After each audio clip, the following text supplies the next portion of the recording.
Welcome to the Heal Your Hunger Show, where we get to the heart of why you overeat and how to stop. If you struggle with food and weight like I did, welcome home. Welcome everybody to the Heal Your Hunger Show. So happy to have you here. It is a great day to be alive, and I'm really excited about today's topic. But before I go there, I just want to say welcome if you're here at the Heal Your Hunger Show for the first time.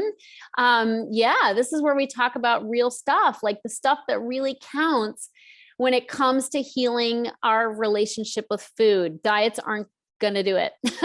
So if you haven't noticed. So I want to tell you that I share this message in the Secret Sauce group on Facebook, and I hope you're there. And if you're not, go there after this show. So if you go to Facebook and you type in the Secret Sauce to End Emotional Eating and you request to join, that's the place to be if you want support, if you want to continue the conversation. I do special episodes there and interviews with guests. It's just a great place to start really tuning in to the real issues that drive emotional eating. So please join us in the Secret Sauce group. That will be great to have you there. We can't wait to say hi. And the other thing I want to share is some good news. I had a TEDx talk that just went live on YouTube. So if you go to YouTube and you type in Tricia Nelson TEDx, you'll see my talk. My talk is called Emotional Eating. What if weight loss isn't about the food? Imagine that. So it's a great talk, if I do say so myself. It's not perfect, but I get the message across, and I had a great event that I was a part of with this awesome stage. My dress was awesome. That was my favorite part, frankly, is I got to buy this really cool dress. And I was comfortable. That's the important thing. If you're going to give a talk on stage, make sure you're comfortable. So I had a great dress that also was comfortable. Thank goodness for that. But anyway, check it out. And please like it, share it, and comment. I would so appreciate your comments on the talk. That will help other people know that it's a talk to be watched. They'll relate to the comments you make if you're an emotional eater. It just is another place to really get the message out. That, I'm so grateful that the TEDx talk happened. It was part of last year's journey in my Heal Your Hunger journey of helping people stop dieting and start healing their relationship with food. So your support means the world to me, and it helps me be more supportive to others. So thanks for that. Thanks ahead of time. What else? We have a Quit Sugar Challenge coming up soon. Oh my gosh, time flies. So you can be on the wait list to be a part of the next Quit Sugar Challenge. You'll be the first to know about it if you go to quitsugarchallenge.com. So go to quitsugarchallenge.com, spell it out, join the wait list. And as soon as we open the doors, you'll be invited and the first to know. And get on board. It's going to be amazing. So thanks so much for that. And I look forward to seeing you in the Quit Sugar Challenge. We have a separate Facebook group for it. I do morning mindset calls. This is a new addition that we have. We do mindset calls in addition to the Quit Sugar Challenge classes. You get a specialized workbook, a Zoom room. There's a VIP option where you can join me every day on Zoom after class. It's really cool. So, and it's super, super inexpensive. So go to quitsugarchallenge.com and join us there. All right. I think that's all I have for announcements. Let's dig into this super important topic. Hi, I'm so excited to see you and to be here with you. Please comment if you're here and you want to say yes to a new relationship with food. So I'm really excited about today's message because guess what? There are some things that you might be doing that might be contributing to your relationship with food that you don't want, like overeating and binging and sneaking food and feeling bad about your choices and not liking your body on account of your choices. There's a whole thing, right? There's a whole thing around how we relate to food, which is negative, and we want to turn that into a positive. So I want to talk to you about something really important, and that is your life. Because guess what? It's a living problem, not an eating problem.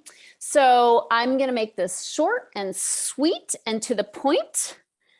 If you are a child of chaos, and I'll explain what that is in a minute.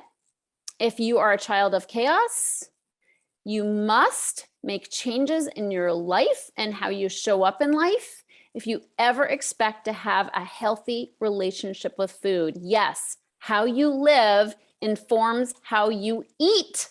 Okay, so here are 5 signs that you might be a child of chaos.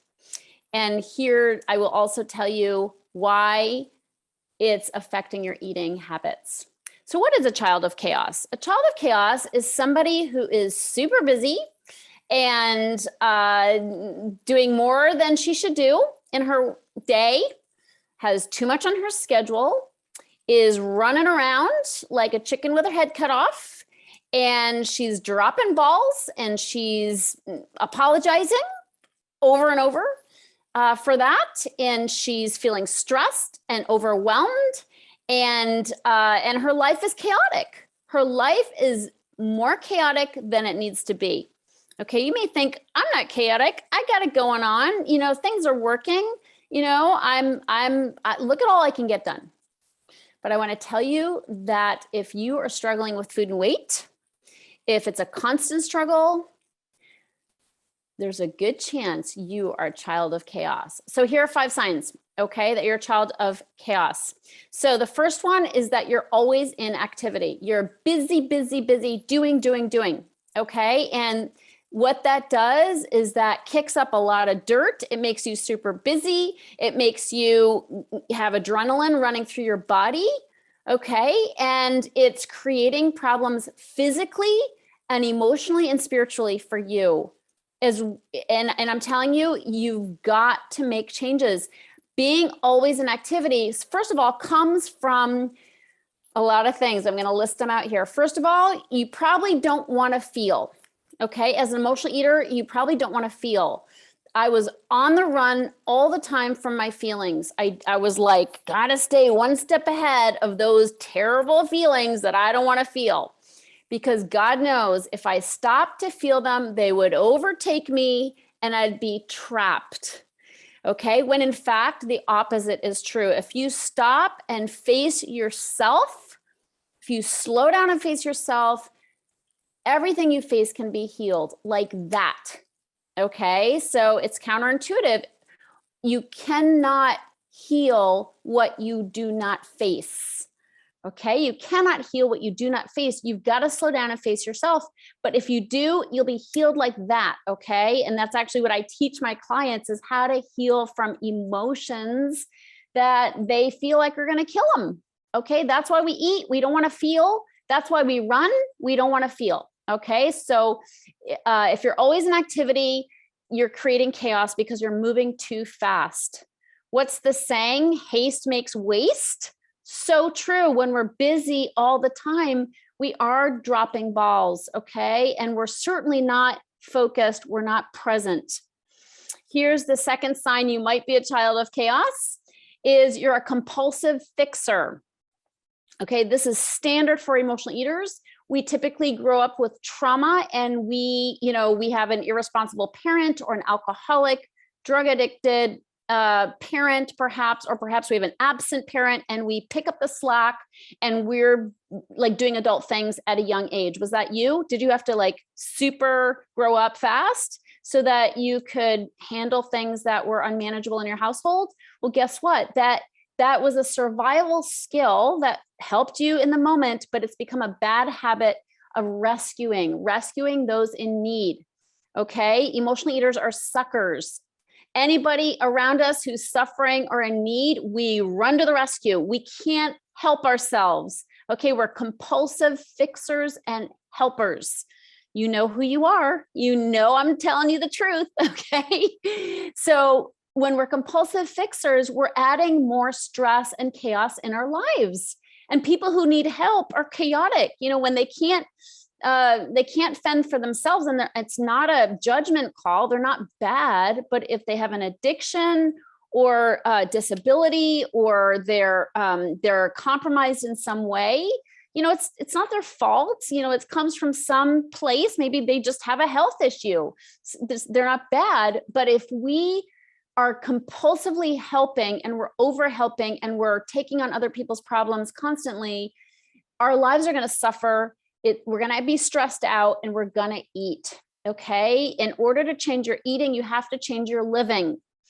And taking on other people's problems, doing for others when possibly they could do for themselves, at least about a little bit more. Like, it's very typical for emotional eaters to just feel like, oh, it takes too much time to teach somebody how to do something. I'll just do it myself. Do you find that? Like, you're like, oh, screw it, I'm going to do it myself. It's just faster.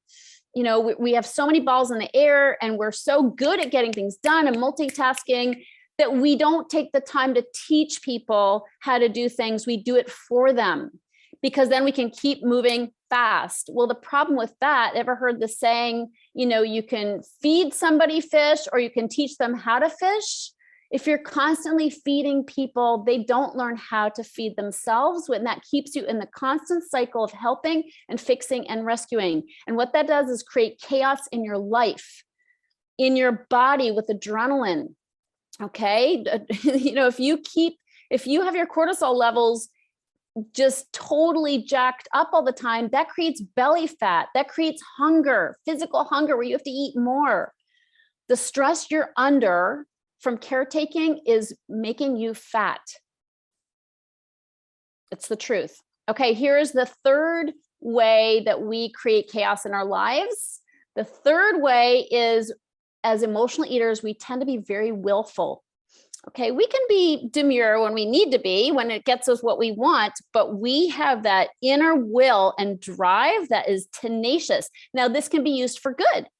The problem is when it's not used for good, it's used to ram and jam our will and basically steamroll other people because we want what we want. All right, get honest with yourself. Do you tend to get fixated on something that you want and then try to get other people to bend to your will?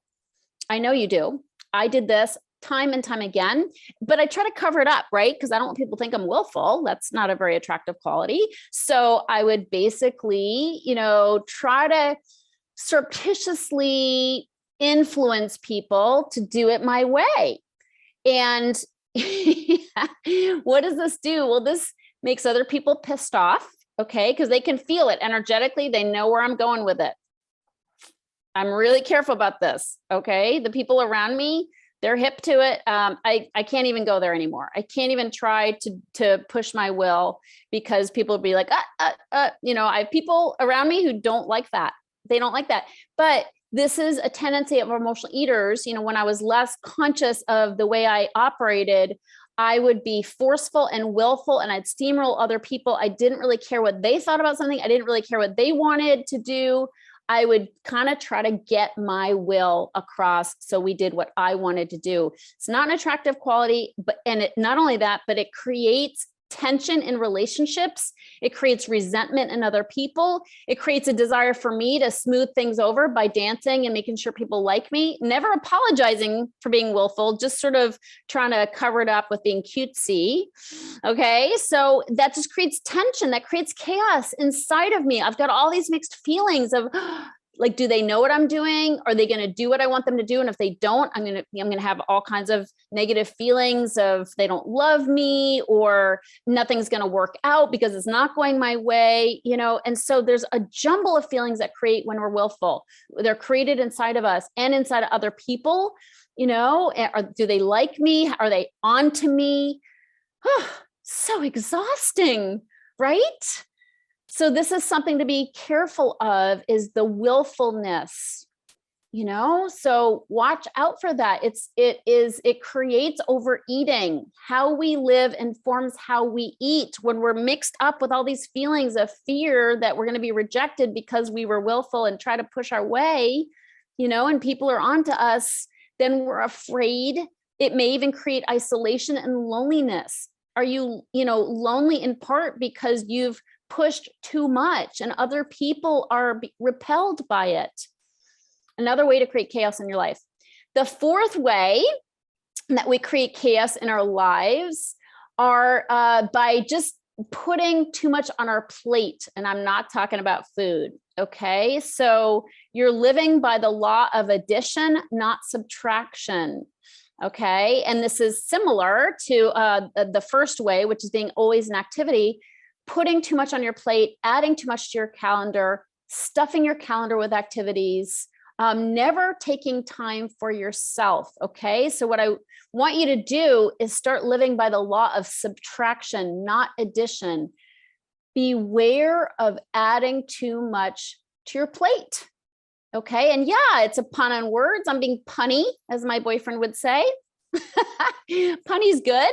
So, when we do too much, when we add too much, and oftentimes we do this because of lack of boundaries. As emotional eaters, we're people pleasers and we say yes to everything.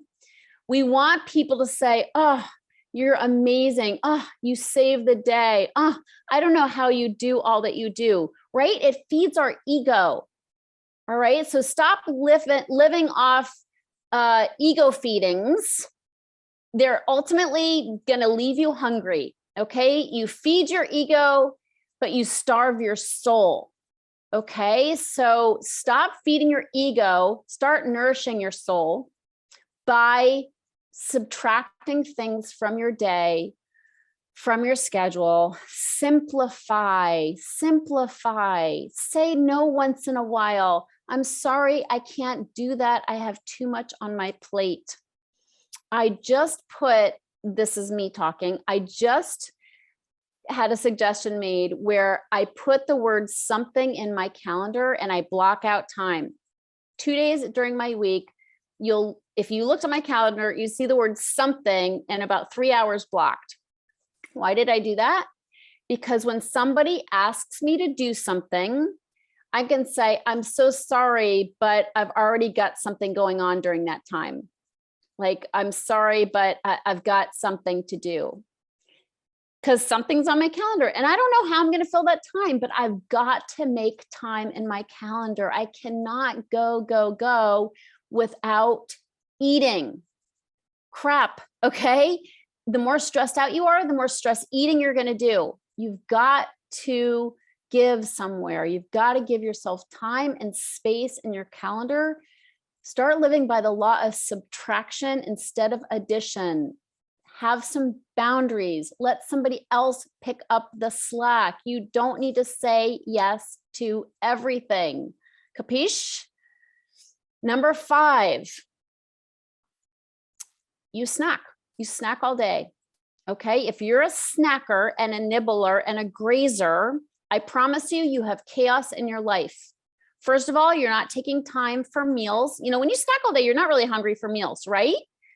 Like, that's kind of how you make up your food, your meals, is by snacking and grazing all day long. Well, guess what? That's chaotic because you're never slowing down to enjoy a meal. You're on the run. If you're eating standing up, that's chaotic. You don't even know you ate. You didn't even know it happened. Okay? If you're snacking all day long, there's no room for hunger. And you might think, why would I want to be hungry? You need to get in touch with yourself, and the space between meals, real meals, helps you get in touch with your emotions. Okay. When you snack all day long, you're numb all day long. You're numb and your Wi-Fi isn't on. Okay. We want our Wi-Fi, our internal Wi-Fi, to be turned on. How does that happen? When we have space in our tummy.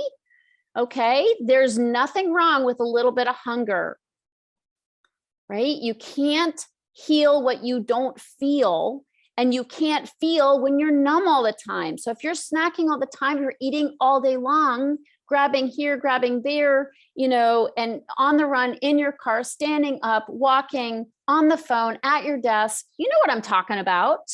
If you don't take time for real meals, good, healthy, nutritious meals, I recommend 3-meal magic, 3 meals with nothing in between. Create some space between your meals so you can start to feel your feelings. A lot of times the hunger is emotional, but you won't know it if you're snacking all day long. That's what creates chaos, because you're never stopping, you're never breathing, you're never just being. being present. Okay. So that's how you create chaos, is by eating all day long, and how you clean up the chaos and get more present to yourself and your feelings. 3-meal magic is my recommendation. Put some space between your meals. So 5 signs that you may be a child of chaos are being always in activity. Okay. Doing, being a compulsive fixer or rescuer, being willful, ramming and jamming, trying to get everybody to do it your way. You know what I'm talking about? Okay. Never subtracting, but always adding, fitting to, like stuffing. Notice the verbiage there, stuffing your schedule with activity. Okay. And eating throughout the day, never having breaks, never having time to get in touch with yourself. These are how you create chaos. This is how you create a whole bunch of adrenal fatigue, just, balls dropping, feeling harried, feeling overwhelmed, feeling resentful because you have so much to do and nobody's helping. I know you, I have your number. All right. So that's how you create chaos in your life. That's how you get a feeling of no peace. And to create peace, we got to turn that around. Okay. Don't always be in activity. Slow down. All right. Say no to rescuing people that can help themselves. All right. Have some boundaries. Stop pushing your will. Let go, lean back, let things flow. It doesn't have to go your way. Imagine there might be a better way. Release, surrender, let God take over. Let God take over your life and show you how beautiful things can be when you're not in charge. Learn the law of subtraction. Who can you delegate to? Where can you take things off your plate instead of adding to your plate? Who can you delegate to? What can you delete as your job?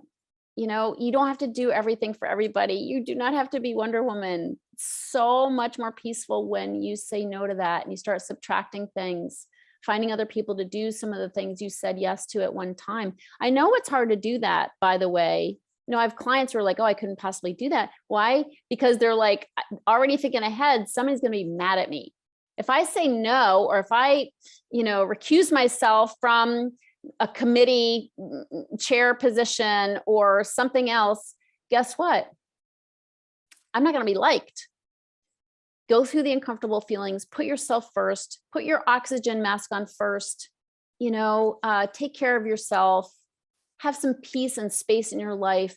You'll be so much happier.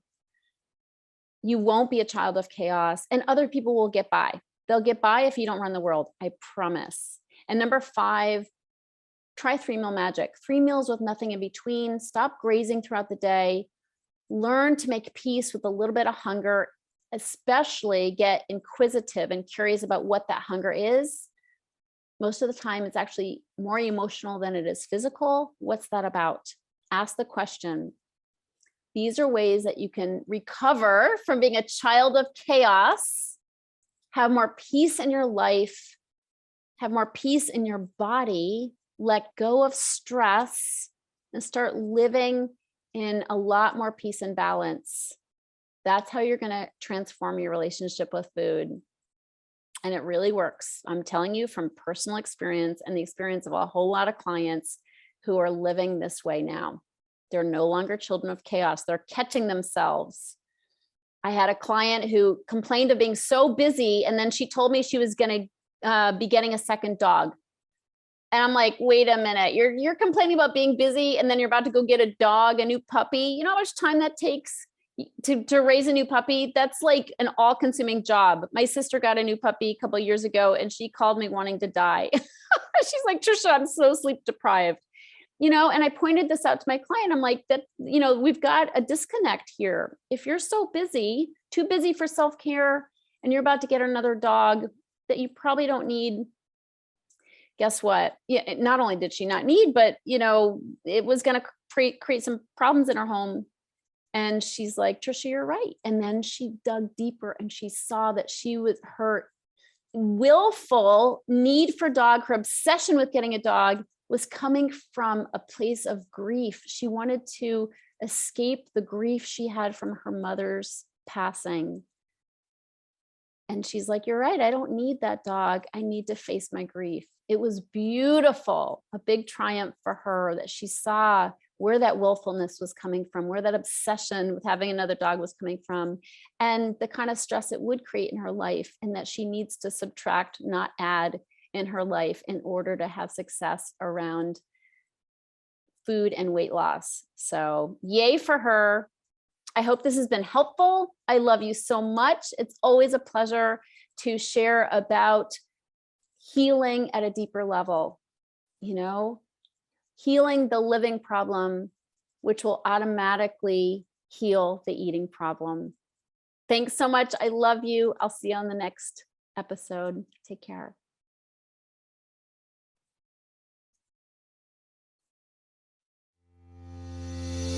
If you enjoyed this podcast and want to get free support, insider health info, exclusive invites to events, and more, visit healyourhunger.com.